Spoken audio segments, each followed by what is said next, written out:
Okay, so I've got my Cuneiform tablet JPEG that I placed into Adobe Illustrator, and then I took the pen tool and I created this outline that kind of mimics the shape of the Cuneiform tablet, and this is where we're going to put our text into. But before I do that, I need to go and get my text. So I'm going to collapse this window for a moment and go over to my Word file.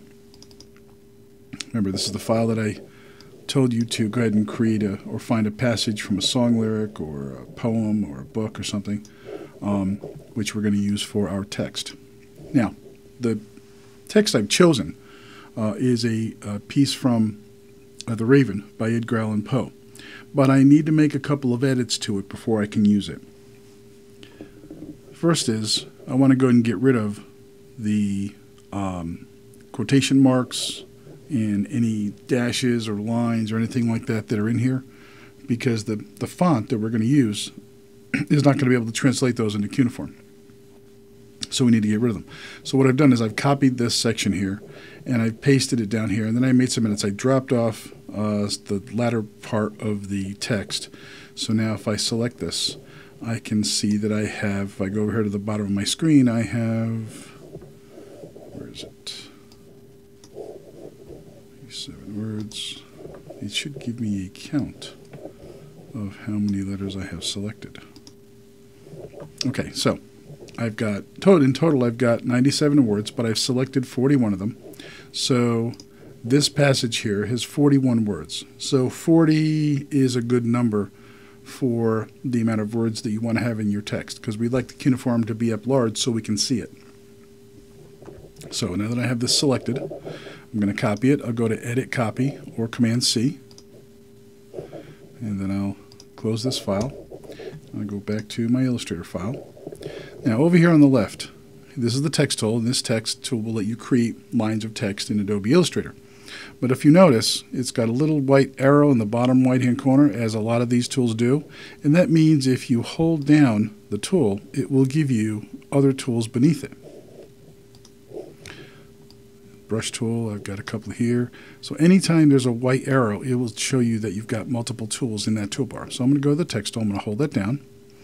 And the tool I want to use here is going to be the Area Type tool. And if you notice, it's got an icon of a T with a path around it. It's exactly what we want to do with our text. So I'm going to select that tool. And I'm going to go and hover over the path that I created and just click once. Now, as soon as I do that, it adds all of this kind of gibberish text in here, showing me that my text block is ready to accept any text that I want to put in there. I can go in and type text, or I can paste it. I'm going to paste it because I've copied the text out of my Word file. So the first thing I want to do is I want to go Edit, Paste, and now that pasted in the text that I copied from my Word file. Now I want to adjust something here. I don't like the way that line is over on one line, so I'm going to just bring that up, and then I want to select all this text. Now I can do it one of two ways. I can select all the text using the cursor, or if I just click in the middle and I go select all, I can do that also. I can also go Command-A. So now I have all the text selected.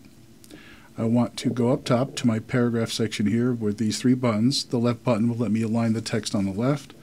The right button will let me align the text on the right, and the center text will let me center the text, which is what I want to do.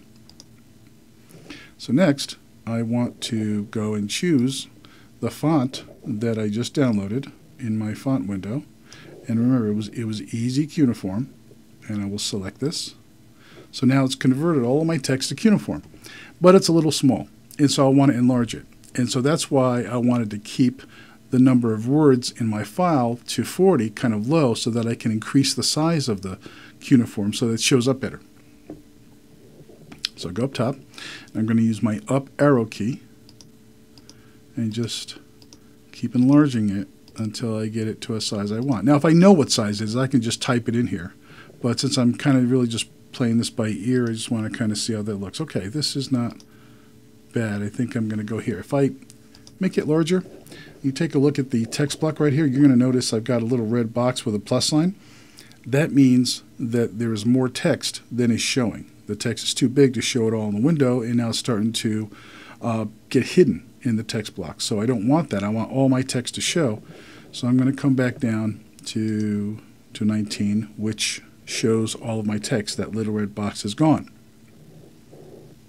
So now that I have my text centered, I'm going to take my selection tool and I'm going to select the text. Now the next thing I want to do is I want to convert this text to outlines, which is basically converting it to artwork, almost as if I went in and drew each of the characters. And the reason why I want to do this is because I want to add a filter to this to make the text look 3D. So I want to do that first. So while I have the text block selected, I will go up to Type and then go down to Create Outlines. And I'll select that. Now the text has been converted to artwork. It's no longer text, it's artwork. All right.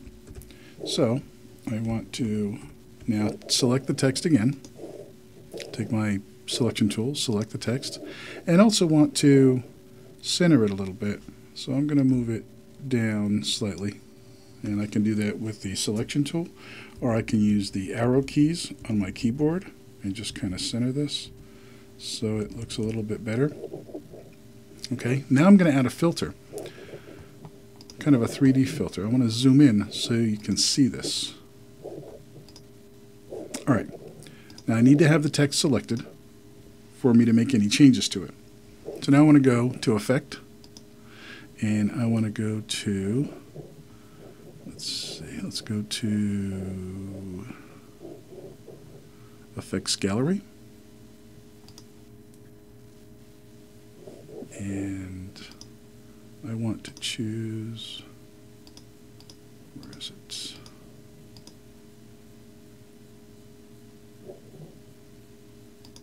Base Relief. Now, as soon as I do that, you can see that inside the characters, you're starting to see some shading in here. And I can adjust that. I can adjust the detail. I can make it deeper if I want. Come back to about here. I can adjust the smoothness. I can also adjust where the light's coming from to make it look 3D. I'm going to keep it at light coming from the bottom. And then I'm going to hit OK. So now we have text that looks like it's embedded into the stone. That it's actually carved into the clay tablet.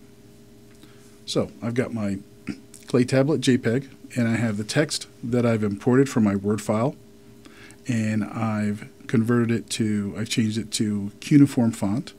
I've converted the text to outlines, and now I'm going to save this file. And after I save it, it's going to take a moment, and then after I save it, I want to save this now as a JPEG. So I will go File, Save As. I'm sorry, not JPEG, PDF. So Cuneiform tablet _ make sure you put your name, first and last name. Make sure you know where you want to save it to. And under Format, we want to save this as an Adobe PDF file. And then I will hit Save. And a dialog box will come up again. And let's go with High Quality Print. Hit Save. And then we can quit out of Illustrator, get our desktop and see, and here's our PDF. And so now we have a PDF file of our clay tablet with our engraving appeared engraving in on the clay tablet. And so now this looks like we've created a clay tablet that has cuneiform writing engraved into the clay tablet. And this is the file that you submit to me. And we're done.